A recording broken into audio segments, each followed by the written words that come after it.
a deputada federal Érica Cocai, do Distrito Federal, uma companheira fundamental na nossa luta dentro da bancada do partido. Ela é absolutamente vinculada ao movimento sindical, em especial ao movimento sindical dos bancários, mas ela é uma grande defensora na política dos direitos humanos, das minorias e na luta de classes que vivemos hoje no Brasil. Então, Érica, boa noite, é um grande prazer dividir essa tela com você. O prazer é meu, Enio.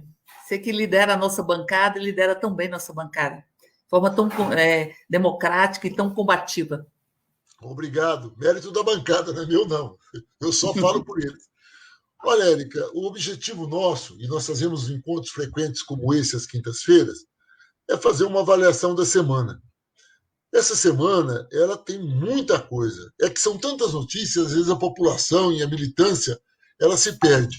Mas tem uma notícia que eu vou usar como capa para provocar o debate que vamos ter durante esses poucos minutos com você e com os internautas. A entrega do orçamento. O orçamento foi entregue, o orçamento foi elaborado pelo Poder Executivo e foi entregue para avaliação nossa na Câmara dos Deputados e no Senado. Esse orçamento ele vem com um pecado de origem imperdoável. Isso é coisa de católico falar assim, é um pecado imperdoável. Qual é? Ele mantém o teto de gastos. E ao manter o teto de gastos, no limite, que já está no limite do teto dos gastos, ele engessa toda a máquina. Para que vocês tenham uma ideia, 94% do orçamento do Brasil está engessado.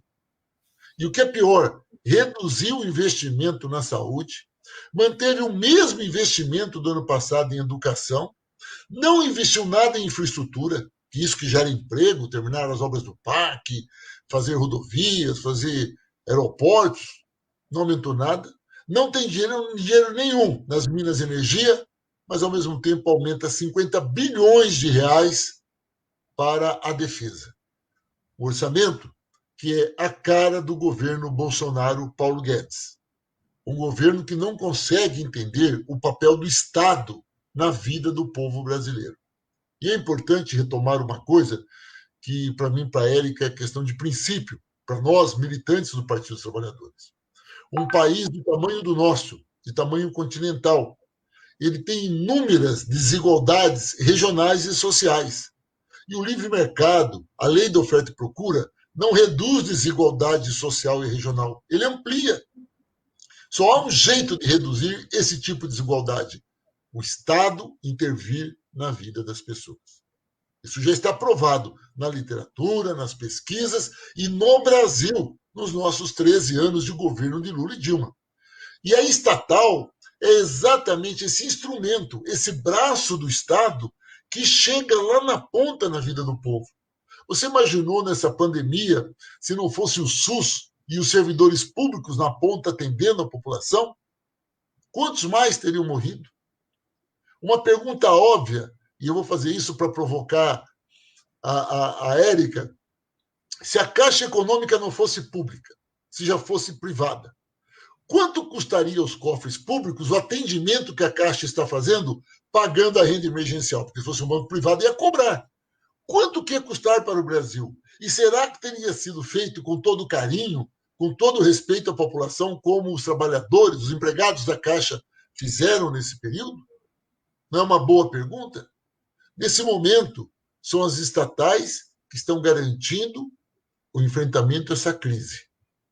Só que para Bolsonaro e Paulo Guedes, tem que privatizar tudo e entregar tudo. Portanto, o que Paulo Guedes e Bolsonaro estão fazendo, primeiro, desrespeitando o povo e aumentando a miséria do nosso país, quando tira o Estado para interferir e melhorar a vida da população, quando ele privatiza e entrega as estatais na mão do capital especulativo.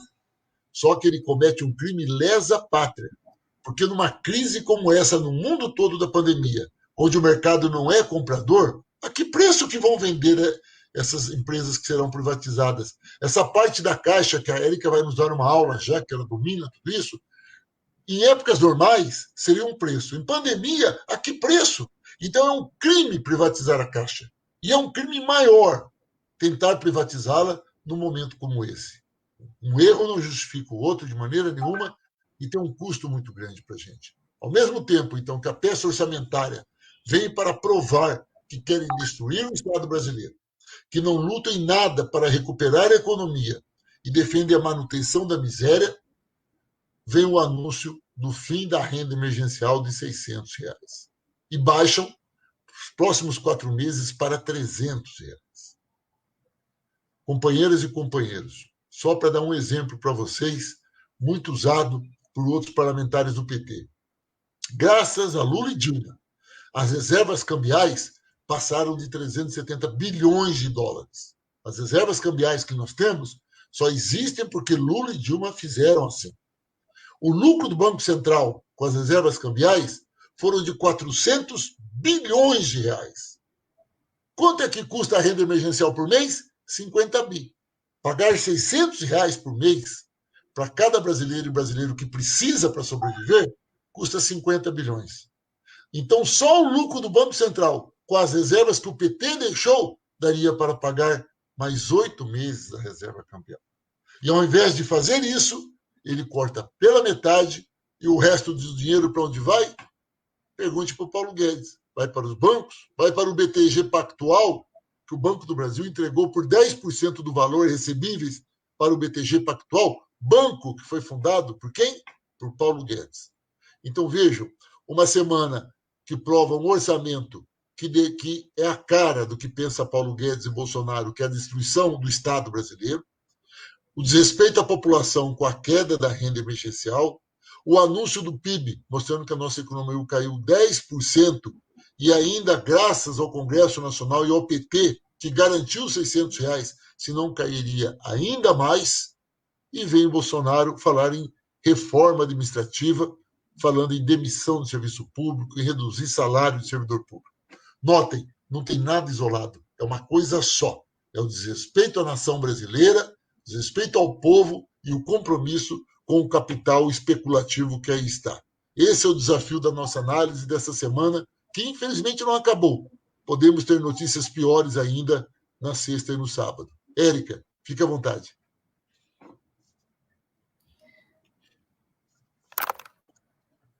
Então, Enio, eu penso que você fez um panorama muito exato, primeiro de um governo que acha que a fome é natural. Eu penso que um dos grandes feitos de Lula foi dizer assim, a fome não é natural. Eu lembro que Lula dizia, eu quero um governo e serei feliz se fizer um governo que as pessoas possam se alimentar pelo menos 3 vezes por dia. E Lula dizia que a fome não é natural, a miséria não é natural e a desigualdade não é natural. Esse governo busca naturalizar a morte, quando ele diz, e daí? Das pessoas que estão morrendo, e são quase 123 mil pessoas já mortas nesse país. Quando ele diz, você quer que eu faça o quê? É como se ele não falasse do lugar de ser presidente da República, porque utiliza a presidência da República, Jair Bolsonaro, como se fosse como instrumento para dominar o próprio Estado e se defender das denúncias de corrupção que atingem a sua família.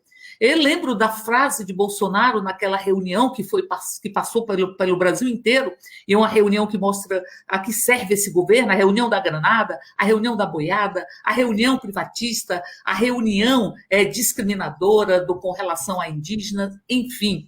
E Bolsonaro dizia, preciso de quem proteja os meus amigos e a minha família. Então, utiliza o Estado como se fosse sua própria propriedade, como se estivesse a seu serviço. Então, faz do Ministério do Meio Ambiente um propulsor de uma política antiambiental. Não é que não valorizam o meio ambiente, é que é uma política antiambiental. Transforma o Ministério da Defesa dos Direitos das Mulheres, dos Direitos Humanos, transforma em um instrumento antifeminista. É um instrumento contra as conquistas das mulheres, contra os direitos humanos. A Fundação Palmares faz a mesma coisa. A Fundação Palmares é ocupada pelo racismo. O racismo se instala lá sem nenhum tipo de vergonha. É como diz Nelson Rodrigues, o absurdo perdeu realmente a modéstia. E a barbárie desfila como se fosse absolutamente natural. Desfila, desnuda. E é isso que nós estamos vencendo, com a proposta orçamentária, como você disse. Só para você ter uma ideia, em 2015, o governo, à época, o governo Dilma, ele colocou 46,8 bi na educação em verbas discricionárias. Para o ano que vem, o governo quer 20 bi. Esse governo que tentou atacar as universidades públicas, e hoje nós estamos vendo que o Brasil cresceu no ranking internacional. Tem mais universidades, a maioria universidades públicas, que estão entre as melhores universidades do mundo. É porque o governo do arbítrio, ele se inquieta com o desenvolvimento da cultura, ele se inquieta com o desenvolvimento da arte, da ciência, ele, em verdade, se inquieta com a consciência crítica, se inquieta com a liberdade, se sente ameaçado com a liberdade. E, neste sentido, é que nós estamos vendo uma proposta de reduzir o tamanho do Estado. Você disse muito bem, nós vimos o que representa o Estado, nós vimos o que é o SUS, nós vimos o que são educadores e educadoras, nós vimos a reação do povo brasileiro com relação ao Fundeb.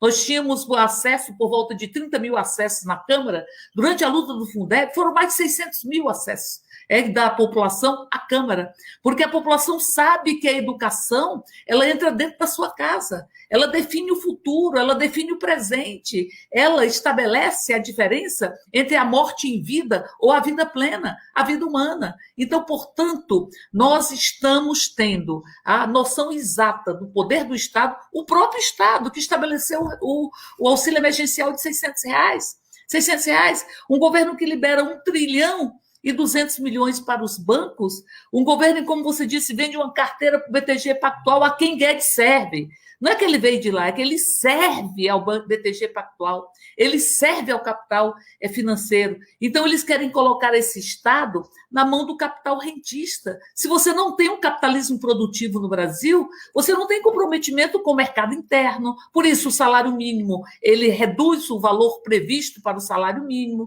Você não tem compromisso com o desenvolvimento da infraestrutura, porque não tem orçamento para o investimento no Brasil. O investimento vai ser por volta de 0,6%. E investimento para você construir cadeias produtivas e fazer com que o Brasil possa ter um plano de desenvolvimento que não existe e ataca, ao mesmo tempo, o serviço público. Quando a Constituição foi criada com a tentativa de fazer o luto do período da ditadura, um estado de proteção social, se estabeleceu que o Estado deveria ser fortalecido para cumprir essa função. Ali se estabeleceu que só entraria no serviço público por concurso público. Ali se estabeleceu as regras básicas para que o Estado pudesse exercer a sua função e pudesse servir ao público. Por isso a estabilidade.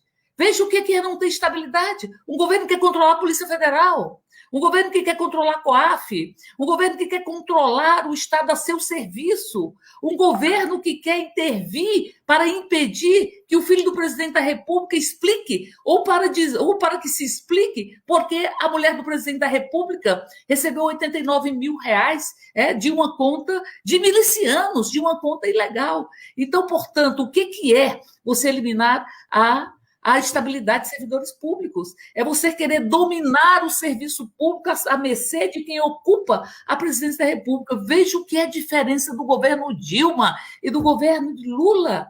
Veja que o governo Lula nunca atentaram contra a liberdade de imprensa. Agora nós temos a imprensa todos os dias ameaçada literalmente pelo presidente da República, que não pode responder às perguntas que o Brasil faz. E neste sentido é que está se querendo se cometer um crime contra o Brasil, porque é vender, você disse bem, ao mesmo tempo você tem o vice-ministro da Itália dizendo que na Itália não está à venda, porque o período não é de vender, é um período de comprar. A Espanha impondo que você só pode se desfazer de até 10% das ações das empresas espanholas, porque se protege a União Europeia, dizendo que é preciso estar vigilante e proteger a soberania econômica dos países, impedindo a venda. O governo quer vender a Caixa Seguridade, e na Caixa Seguridade, no Bradesco, esse segmento representa 30% do lucro do Bradesco. E ele quer entregar sem a participação do Congresso.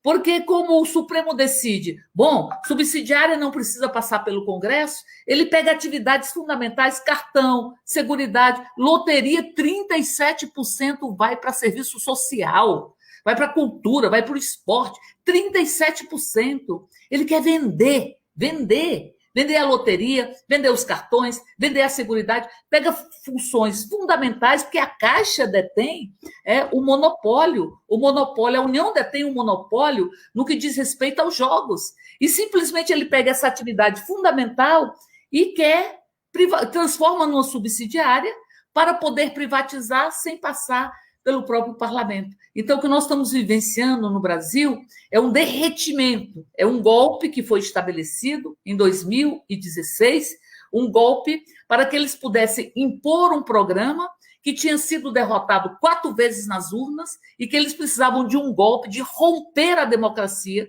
e romper, inclusive, o terreno democrático para possibilitar tanto ódio e tanta mentira. Porque eu penso assim, Ania, era como se a democracia, ainda em construção, ela contivesse a lógica fascista que está nas entranhas desse país.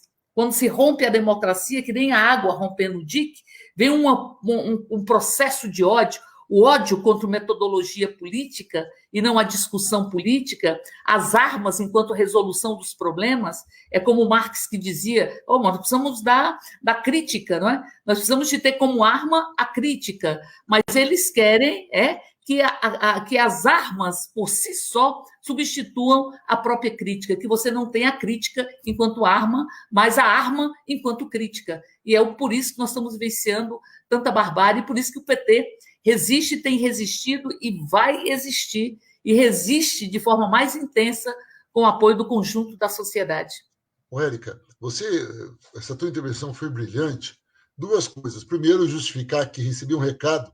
Quem estaria conosco também é o deputado federal Vicentinho, nosso eterno ex-presidente da Central Única dos Trabalhadores. E assim como a Érica estava, ele está ainda na jornada em defesa dos serviços públicos, uma mobilização nacional, lógico, de forma remota, como defendemos. A Érica estava lá até agora, ela acabou de falar e entrou aqui conosco, até obrigado, Érica, por ter vindo, e o Vicentinho ele está lá, ele vai tentar vir até aqui. Mas eu queria pegar, para continuar a reflexão que você colocou, Érica, que eu achei fantástico, essa sacanagem subsidiária. Vou falar da Petrobras. A Petrobras Sim. tem suas refinarias em vários estados. Eu estou falando aqui de Maringá, no Paraná. Aqui em Araucária tem a refinaria. Lá no Rio Grande do Sul, tem nosso amigo Elvino Bongás, a quem mandamos um abraço, também está nessa luta, tem a refinaria na região dele, o deputado federal Bongás. Como tem na Bahia, por exemplo. Então, agora, a Petrobras está tratando cada refinaria como se fosse uma subsidiária. E se o Supremo concordar que é uma subsidiária, não precisa passar pelo Congresso Nacional para ser vendido. Isso é um absurdo. Uma refinaria, assim como, por exemplo, na Caixa Econômica. Olha, a Caixa Econômica é um banco, e como banco ele é um todo. Como é que você vai dizer que um setor é subsidiário e o outro não? Qual o critério disso? Então, se for para trabalhar assim, a Caixa Econômica fica só a parte que tem o balcão e o pessoal de caixa, e o resto, então, é tudo subsidiário. Concorda, Érica? Então, não existe. Agora, vejam, é importante perceber onde é que está o caráter dessas privatizações e a quem interessa. Olha, você tem a Eletrobras praticamente entregue. A Petrobras, para fugir do debate interno e ilegal, estão esquartejando e vendendo em pedaços. Junto com a FUP, já fizemos 2 reuniões, uma com o ministro Lewandowski, do Supremo Tribunal Federal, e tivemos uma há pouco tempo agora com o ministro Toffoli, que é o presidente do Supremo, exatamente denunciando isso. O Supremo precisa manifestar-se, não podemos aceitar que o governo burle a Constituição brasileira e trate cada etapa dessa como subsidiária e não respeite o poder legislativo. Isso é antidemocrático e desrespeita a Constituição brasileira. Estamos muito otimistas, achamos que agora, em breve, deve ser votado o ministro Lewandowski, que é o relator dessa pauta da Petrobras, e devemos ter uma vitória. Tendo essa vitória a partir da Petrobras, poderemos usar também, aí por simetria, Caixa Econômica, Banco do Brasil, e vamos trabalhar em cima disso. Mas olhem, energia, mercado financeiro, é muito dinheiro. E tem uma outra estatal que hoje é poder. Chama-se informação. Vejam, quando nós tratamos de petróleo, é uma energia finita. É uma energia finita. Só que hoje ainda é muito dinheiro. entregar a Petrobras, e principalmente na crise a preço de banana, é favorecer as 7 irmãs do mercado internacional que detêm o oligopólio da exploração do petróleo no país. Vender Banco do Brasil e Caixa Econômica, gente, o Brasil já é absolutamente concentrado no setor financeiro. 80% do crédito está na mão do Santander, do Itaú, do Bradesco, da Caixa Econômica e Banco do Brasil. Então, os dois, Banco do Brasil e Caixa, ainda servem para dar uma acertada no mercado. Aliás, a Dilma fez isso. Um dos motivos que levou, há 4 anos atrás, no golpe que aplicaram a presidenta Dilma, foi a Caixa Econômica ter jogado a taxa de juros para baixo. A Érica viveu isso não só como militante, mas também como deputada naquele momento. Eu estava junto com ela no período que era o meu primeiro mandato de deputado federal. A Caixa Econômica foi determinante na queda da taxa de juros. A elite não gostou, os bancos financiam a elite, queda da Dilma. Então, o mercado financeiro hoje ser vendido, a que preço? E terceiro, gente, hoje o poder está na informação. A eleição do Bolsonaro, do Trump, do primeiro-ministro na Itália, passa pela guerra das fake news. Hoje, Dataprev e Correios, Correio não entrega carta, Correio é a maior empresa de logística do mundo. A tecnologia do Correio é algo fantástico. É que a população, talvez cada um está cuidando da sua vida, não tenha parado para pensar o que é o Correio no Brasil. Junto com a Dataprev, ele vai saber, você que está me assistindo aí, tem lá no Dataprev quanto que você tem de consignado, quanto que você gasta por mês. Você tem de empréstimo, está lá no Dataprev. Você parou para pensar a Google comprando essa informação? Ela vai mandar na gente, já mandam. Então, olhem só como não é ideológico. Quando teve o golpe em 64, foi a partir do golpe, onde os militares, a serviço do capital internacional, acabaram com a ditadura no Brasil, o que eles disseram? Que iam reconstruir o Brasil. E os militares, atendendo os interesses do capital internacional, capital financeiro, criaram um monte de estatal. Um monte. A direita criou as estatais no Brasil. E essas estatais, estradas, eletricidade, telefonia, siderúrgica, tudo isso era para criar uma estrutura para que as multinacionais viessem aqui no Brasil, aqui produzissem barato, até porque o trabalhador não era organizado, era facilmente explorado, e depois exportava para os grandes centros para ganhar dinheiro lá. E foi o dinheiro do povo que construiu as estatais. 50 anos depois, as estatais estão maduras, lucrativas, competitivas, com inovação tecnológica fantástica, com um corpo técnico fantástico. A mesma direita que incentivou a construção das estatais vem dizer que defender o estatal é coisa de esquerda, comunista, de quem está atrasado. E, na verdade, eles estão dizendo isso porque eles querem pegar o dinheiro do povo que criaram essas empresas para eles, porque vender os nossos bancos, as nossas empresas de petróleo, nossas empresas de informação e energia a preço de banana, quem é que vai comprar? É o mesmo capital que incentivou a estatização lá atrás. Então, vejam, é um absurdo essa contradição. E eu quero citar como última contradição, para depois a gente falar um pouco do que nós estamos enfrentando. Eu estive há pouco no seminário dos 10 anos dos institutos federais, Érica. Mérito do governo do PT, governo Lula e Dilma, 10 anos. Olhem só, o Bolsonaro, que tem aí como, você usa um termo legal, Érica, sabujo, o presidente da Federação das Indústrias do Estado de São Paulo, o seu SCAF só fala em competitividade, inserção internacional das empresas brasileiras, esse papo todo. Muito bem. As empresas privadas no Brasil investem em pesquisa e desenvolvimento? Nenhum real. Quem investe em pesquisa e desenvolvimento e inovação tecnológica são nossas universidades públicas. As universidades privadas também não investem em ciência e tecnologia. Faculdade privada é tudo colegião, é só dar aula. Quem faz pesquisa, extensão, são as universidades públicas. Portanto, são as universidades públicas que permitem que a gente avance na competitividade. E o governo cortou 20% do orçamento das nossas universidades no mês de agosto. As universidades não têm como terminar o ano. Então, olha que paradoxo. Falam tanto em competitividade e retiram os recursos das nossas universidades que permitem que a gente avance na inovação tecnológica. Concretamente, querem nos transformar numa grande fazenda a serviço do capital especulativo.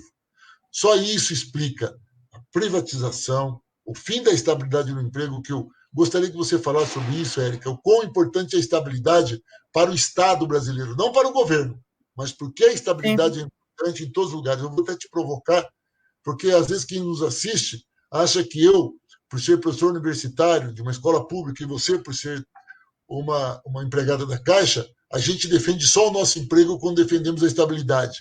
E nós defendemos a nação brasileira. Mas eu quero dizer isso. Tudo isso que está acontecendo é a destruição do Estado e a entrega das nossas riquezas aos amigos do Paulo Guedes e de Jair Bolsonaro. Érica. Não, eu acho que você tem completa razão. Veja, Enio, essa questão da Eletrobras, né? O que justifica uma privatização da Eletrobras? Você tem uma empresa que está dando lucro de, acho, por volta de 10 bilhões, que tem recursos, deve ter por volta de 12 bilhões ou mais do que isso em caixa, que tem um passivo a ser resgatado e que eles querem vender por 16 bilhões. Ela tem mais de 400 bilhões de ativos. Vai vender para países, para os Estados Unidos, talvez. Estados Unidos tem hidrelétricas protegidas pelo Exército. O Exército vai vender para a Alemanha, para os países que não abrem mão das suas hidrelétricas. Porque quando você abre mão da hidrelétrica, você abre mão da vazão dos rios. Os rios têm várias finalidades. Eles servem para abastecer a população, ele serve para navegação, ele serve para a produção industrial, particularmente a produção agrícola. Então, você vai vender também os rios, o subsolo, as matas ciliares, porque você vende o domínio sobre os rios, não é energia que é barata. Porque o custo é para você construir a hidrelétrica. O povo brasileiro já pagou por grande parte das nossas hidrelétricas. Elas são pagas pelo povo brasileiro. Elas são pagas, e por que o povo brasileiro paga? Com os empréstimos dos bancos públicos, BNDES, com aumento tarifário, o povo brasileiro já pagou. E é uma energia barata, com a matéria-prima barata, que no mundo inteiro todos protegem, porque significa soberania energética, e subsídio cruzado, porque você leva energia para um lugar que não tem retorno financeiro. A partir do retorno financeiro que você tem de outros lugares. É os Correios. Os Correios dão lucro. E os Correios, sabe o que significa Correios? Integração nacional. Projeto de nação. Porque integra. Correios levam prova do Enem, vai ter vacina? Quem é que vai levar essa vacina para todo canto do Brasil? São os Correios. É quem leva os livros didáticos. Quem leva medicamentos são os Correios. E eles estão entregando os Correios que dão lucro e que o lucro vem de por volta de 10% dos municípios. E a partir daí o Correio cumpre a função de estar fazendo o serviço postal, que é função da União, o que está na própria Constituição. Então, veja, será que quem ganhar, ou se alguém comprar o Correio, vai querer ter prejuízo? Não vai querer ter prejuízo. Aí eles estão falando o quê? De criar uma empresa só para os municípios que não têm retorno financeiro e entregar o filão para a iniciativa privada? Essa empresa que os trabalhadores carregam é o Brasil no ombro. Esse Brasil é que Bolsonaro subalterniza com relação aos Estados Unidos, porque quer fazer do Brasil um quintal estadunidense, como você disse, e que, inclusive, destrói a soberania nacional. Você destrói a soberania nacional vendendo Eletrobras, vendendo os bancos. 72% do crédito rural vem dos bancos públicos. 80% do crédito imobiliário. O que é esse crédito? Crédito rural, você empresta, mas se tiver seca, se tiver enchente, pode ter prejuízo. É um crédito que tem risco. O banco privado não entra em crédito de risco. Você viu, Enio, que nós tivemos que aumentar a garantia dos recursos que iriam para os pequenos negócios, que é quem emprega, que representa 27% do PIB, que é quem emprega a maioria dos trabalhadores, para que os bancos pudessem emprestar, porque não querem ter risco. Crédito imobiliário é crédito de longo prazo. Então, também é um crédito de risco. A sua vida daqui a 20 anos, daqui a 15 anos, você não sabe como é que vai estar. Então, portanto, são 80% do crédito imobiliário vem dos bancos públicos. Mais de 90% do crédito imobiliário de baixa renda está na mão da Caixa. E eles querem entregar.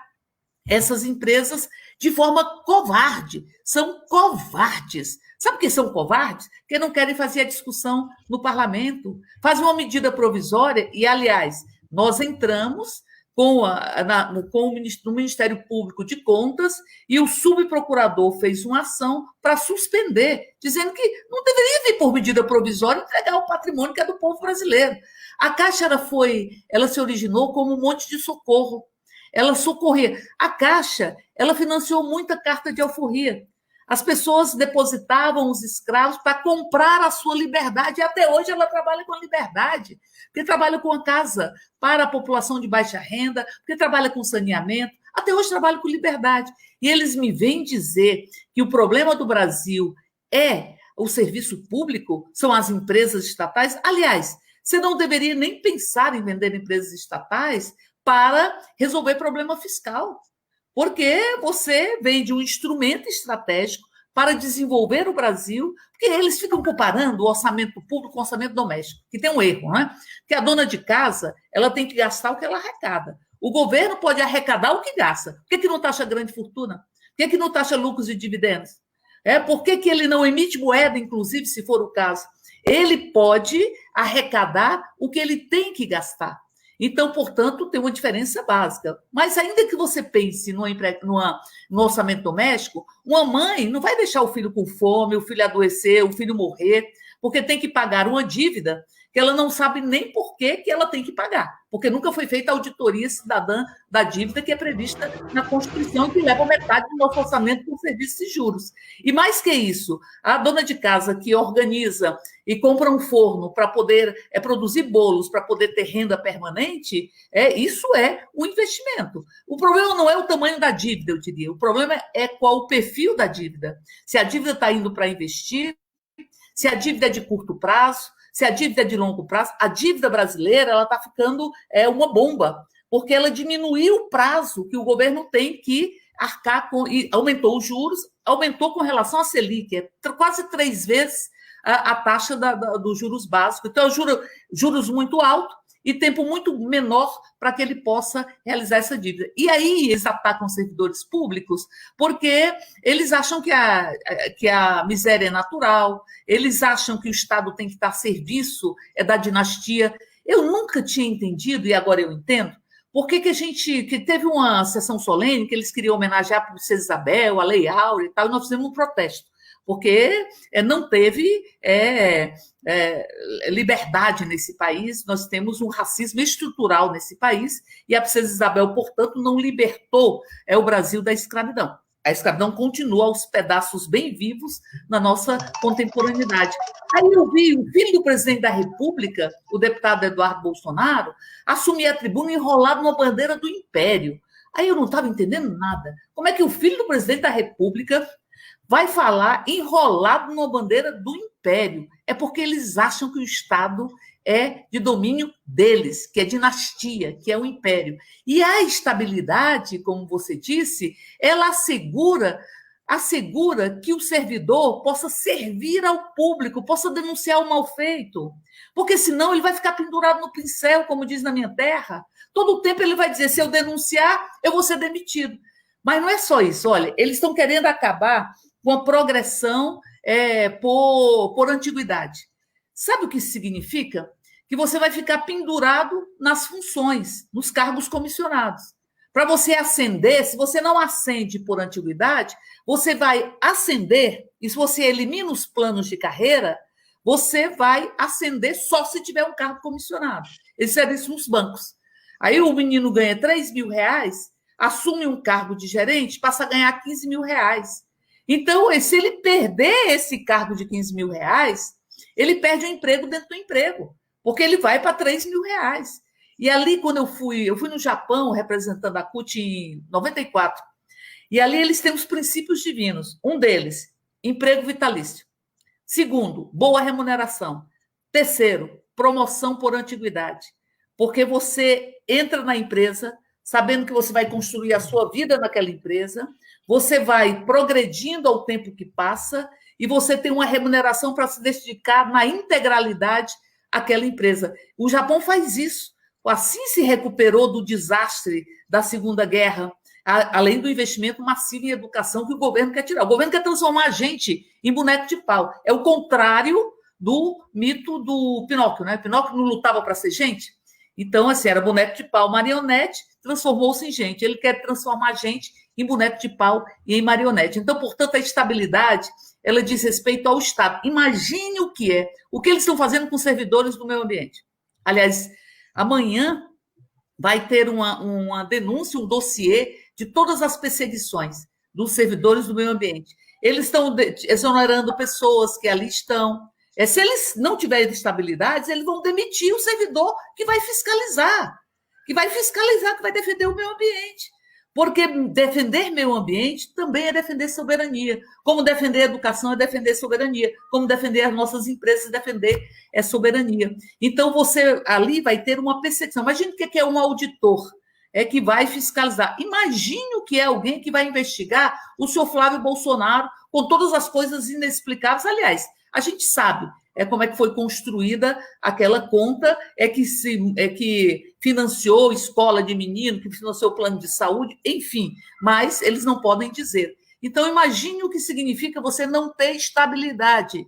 Significa que qualquer servidor que vier a denunciar qualquer tipo de irregularidade no serviço público pode ser demitido. O servidor, não, em verdade, não vai servir ao público. Eles querem que o servidor sirva a eles, a essa quadrilha que está no Palácio do Planalto. É muito triste, a gente tem que reagir, porque eu acho que a história chama a gente para reagir, porque nós não somos só nós, né? Nós somos os nossos antepassados, é em nome dele que a gente tem que reagir, e nós somos ainda quem vai chegar. É em nome de quem vai chegar ainda que a gente também tem que reagir, para que a gente possa preservar o meio ambiente. Nunca tivemos tanta devastação da Amazônia, nunca tivemos tantos focos de incêndio no Pantanal, na própria Amazônia, nunca tivemos tanto desrespeito e uma política antiambiental assumindo o Ministério do Meio Ambiente, contra o próprio povo brasileiro, que é isso que nós estamos vivenciando neste país.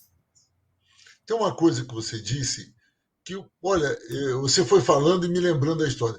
Me lembrei de uma plataforma chamada P52. Claro que não é do seu tempo, Érica, você é muito jovem, mas o governo Fernando Henrique, ele começou esse processo de terceirização e redução de servidores públicos concursados. E a Petrobras, ela teve uma plataforma de milhões afundada, porque quem estava cuidando da manutenção eram servidores terceirizados, não que eles tivessem culpa, mas eles não tinham qualificação, não tinham cursos, não tinham salários dignos, e perdeu uma fortuna. Eu me lembro, eu tive a honra de ser chefe de gabinete do ministro do Planejamento, Paulo Bernardo, no primeiro mandato do presidente Lula. E quando chegamos lá, nós não achávamos a chave do carro do ministro, porque como é tudo terceirizado, o pessoal vai embora e você não tem nem história. Então, é uma contradição. Eu vou fazer uma relação com o mundo empresarial. A gestão de empresas é cheia de moda, de modismos. E teve nos anos 90 uma moda chamada downsizing. O que é isso? Era pegar todos os servidores antigos da empresa, mandar embora e contratar jovens, com gás, com vontade, todos sabendo usar tecnologia, que ia fazer as empresas avançarem. E muitas empresas aplicaram isso. Sabe o que aconteceu? As empresas quebraram, porque não tinha memória. Não tinha memória. O Estado, ele precisa da memória. Vou dar outro exemplo singelo. Minha primeira experiência no serviço público foi secretário municipal da Fazenda, de Maringá. O prefeito foragido, o secretário da Fazenda foi preso, um roubo, a cidade quebrada, uma cidade rica minha, Maringá, no Paraná. Eu assumi. Sinceramente, se não fosse os servidores de carreira, em especial uma senhora que infelizmente já morreu, dona Edna, que estava há 40 anos na prefeitura me contando o que fazer, o que não fazer, o que já fizeram deu errado, eu teria feito muita besteira. A estabilidade não é uma defesa de interesse do servidor. A estabilidade é uma defesa do Estado brasileiro. Ora, podemos debater métodos de análise do serviço prestado pelo trabalhador. Não há problema. Embora eu acho que isso já exista de sobra.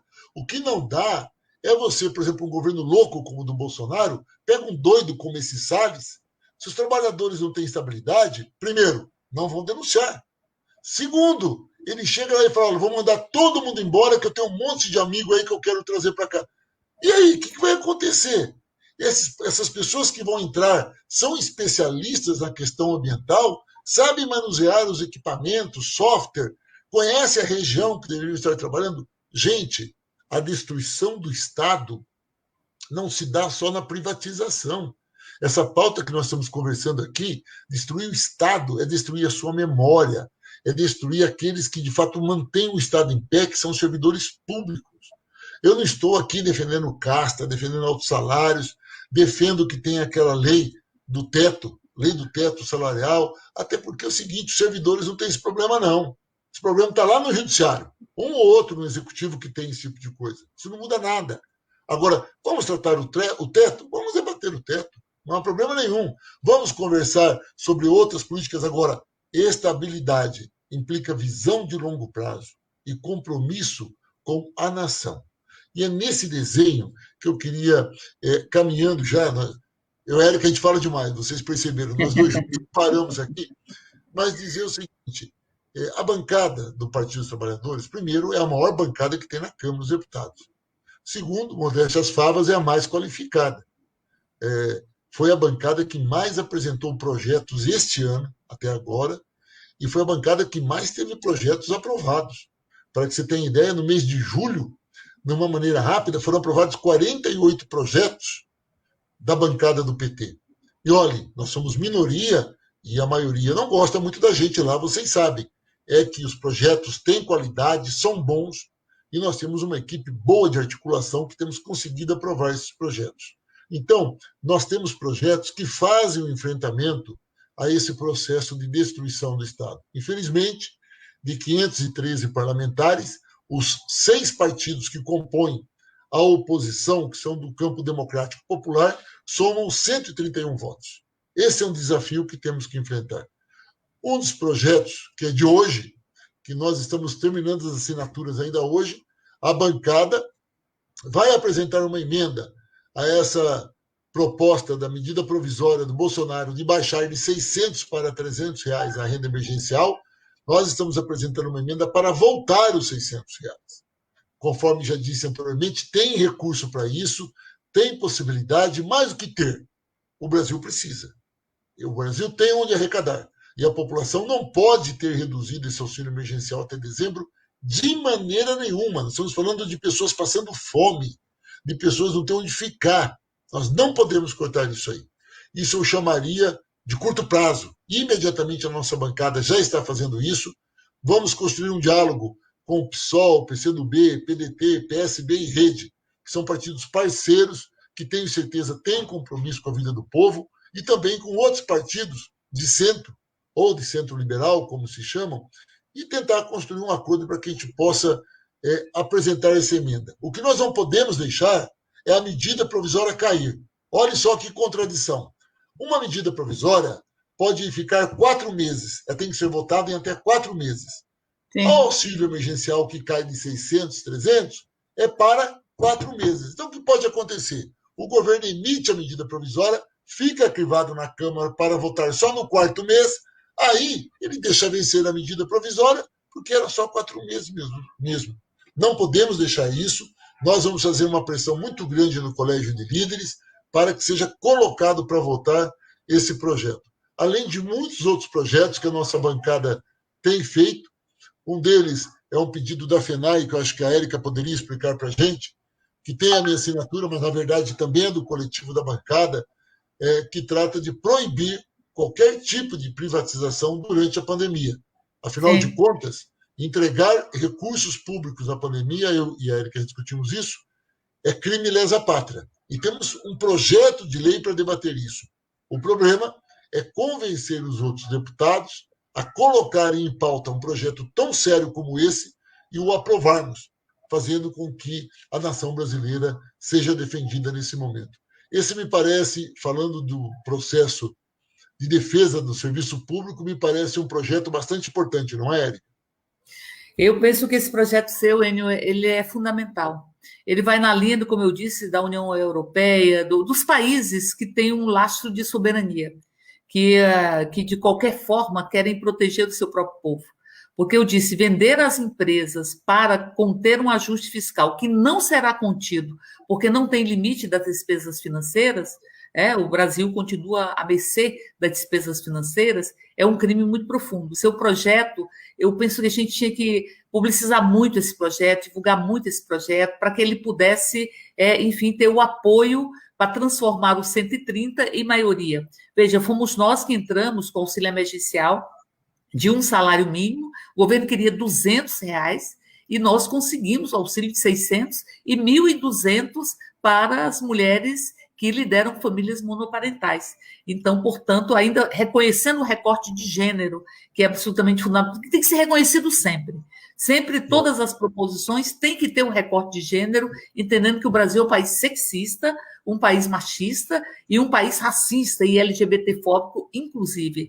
E digo mais que você alertou para uma coisa que é muito importante, o governo já caducou 4 medidas provisórias, e impediu o parlamento de opinar sobre elas.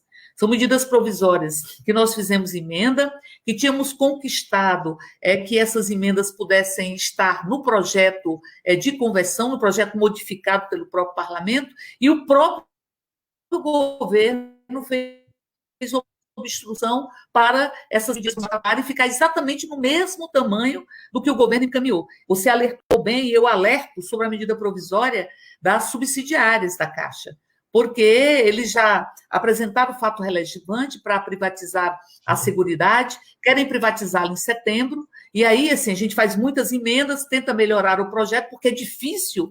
Eu quero saber qual é o parlamentar que vai mostrar a cara, em ano de eleição, que ele está privatizando a Caixa, que está entregando 82 mil trabalhadores e trabalhadoras para servir a iniciativa privada. Está entregando a marca da Caixa. A marca da Caixa, uma pesquisa que foi feita, ela é associada à moradia, ela é associada à cidadania. Os empregados da Caixa e os bancários em geral são associados a pessoas de confiança, porque mexem com muito dinheiro, são que mexem com o sistema financeiro que deveria mediar a poupança popular para que ela pudesse se reverter em crédito para o país crescer. Então, portanto, eles estão entregando o balcão, a marca, a carteira de clientes da Caixa, carteira de clientes. A Caixa hoje talvez seja o maior banco digital em função do auxílio emergencial, mas ela tem uma carteira física de mais de 80 milhões de clientes, além dos clientes de contas digitais, que chega a muito mais de 100 milhões, e vai entregar tudo isso para a iniciativa privada. O Bradesco não faria isso. Nenhum banco faria isso. Entregaria isso para a iniciativa privada. Entrega todo o seu corpo de funcionários, as suas estruturas, as suas sedes, os seus balcões, não é? Incluindo, inclusive, no plano de meta da empresa. O trabalhador sabe que, se ele vender tanto, ele vai ter uma remuneração, uma participação nos lucros e resultados. Entrega tudo isso para a iniciativa privada. Então, eu penso que é preciso ter muito cuidado, que as medidas provisórias, você falava, perfeito, eles querem R$300, a gente quer aumentar para 600 e fazer outras emendas para melhorar essa proteção social. Eles deixam para poder apreciar na véspera da emenda da medida provisória perder a validade, e aí a medida provisória caduca, e caduca do jeito que o governo quer. Eles fizeram isso com a medida provisória do FGTS, fizeram isso com a medida provisória da energia, que a gente queria ampliar o socorro à baixa renda para que não pudesse pagar a energia nesse período de pandemia, e fizeram isso 4 vezes. Né? Além disso, que é o desrespeito para o legislativo, é uma fraude. O presidente da casa, se concordar com isso, está concordando com a fraude, que desconsidera o próprio poder legislativo. A mesma coisa o governo faz com os vetos, negocia as proposições, depois veta. A caneta, essa BIC, a caneta BIC, está extremamente cruel, extremamente contra o povo brasileiro. E, por fim, o governo manda uma proposta de reforma administrativa dizendo que não vai mexer com os atuais servidores, querendo fazer uma divisão e arrefecer a luta dos servidores. Mas pense, ele de verdade vai mexer de alguma forma, se mexer na estabilidade vai mexer e tal, enfim. Mas, assim, veja, Enio, você duvida que vai ter emendas para incluir os atuais servidores? O presidente da Caixa, da Casa, da Câmara, o presidente da Câmara tem defendido isso. Ele tem dito que uma reforma administrativa tem que incluir os novos servidores. Você tem partidos que vão apresentar essa emenda. Quem é que vai assegurar de que isso não passa no parlamento? Porque a maioria do parlamento, infelizmente, é comprometida com o mercado. Aliás, é isso que sustenta Bolsonaro. O Bolsonaro, ele mantém o teto dos gastos, o Bolsonaro mantém Guedes, mantém esse austericídio que é contra o povo brasileiro, mantém a granada no bolso do povo brasileiro, e é isso que o Guedes falou, mantém a boiada, levando embora nosso meio ambiente, transformando o Brasil em cercas e em deserto. Ele mantém tudo isso para se proteger do impeachment, porque ele tem que manter a agenda do mercado. E ao manter a agenda do mercado, ele se protege, o mercado o protege de qualquer processo de impeachment. Por isso, todas as vezes que tem crises, ele vai e alça o Guedes, ele elogia o Guedes, e ainda se utiliza de uma forma que é absolutamente enganosa, é um enganador da população. Porque ele diz, não, o Guedes quer 247, mas eu quero 300. Publiciza isso para dizer, olha como eu sou bonzinho. Eu quero, não, 300, eu quero que ele viva. Ele e a sua Michelle, que recebeu 89 mil dessa conta obscura e essa conta ilegal, quero que ele sobreviva com R$300 por mês. E nós sabemos, Enio, que o dinheiro que a população recebe de auxílio emergencial vai todo para a economia. Vai para consumo, cria uma economia de consumo, cria uma economia familiar, de consumo familiar, que caiu durante a pandemia. Então, não vai para investir na bolsa, não vai para comprar imóvel, não vai para viajar para fora, vai tudo para a economia. A estimativa, você disse isso, é que a queda poderia ser de 14%, alguns falam até em 18% a queda no PIB, se não tivesse o auxílio emergencial. Então, ele acha que a pobreza é natural e que as desigualdades são naturais. E a gente aprendeu com Lula, mas aprendeu com a vida também. Aprendeu com a vida de que não é natural a pobreza, não é natural a fome, não é natural que nós tenhamos um país onde mulheres morrem porque são mulheres, negros morrem porque são negros. Enfim, não é natural nada disso. O natural é você ter a liberdade. Me lembra muito um poema, e eu me calo com isso, o André Bresciani, ele tem um poema que ele fala assim, e eles entravam como se estivessem tomando banho. Eles entravam como se tivessem tomado banho. Deixa eu ver mais ou menos o que ele fala aqui. Vai, lê para a gente para encerrar, Érica. Eu quero ouvir. Para encerrar. Ele fala assim, mulheres, crianças, homens saltam, gritam no leito do rio seco, como se houvesse água transparente, porque cristalina. Enxergam a água que disseram a eles está ali. Cortam os pés. E o doce que está no ar é o doce do seu próprio sangue. É o governo das mentiras que precisam ser combatidas. É isso. Beijo grande. Uma alegria ter estado aqui com você nessa noite de quinta-feira. Ô, Érica, muito obrigado. Foi um prazer. Olha, foi muito bom conversar com você. A vocês, internautas, que estiveram conosco até agora, muito obrigado. Vou dizer a vocês, nós tínhamos um acordo de falar só 40 minutos, os dois, mas a verdade é que vocês talvez não saibam, mas no dia a dia a gente não tem tanto tempo para conversar, porque é uma loucura de reuniões, mesmo no plenário da Câmara, em épocas normais, presenciais, cada um tem um monte de tarefa. Então, momentos como esse permitem também que a gente troque pensamentos, avalie e, claro, nos aproxima ainda mais nessa luta que nós temos em defesa do povo brasileiro. Muito obrigado, Érica, obrigado a todos vocês e até a próxima quinta. Tchau, tchau. Até a próxima quinta.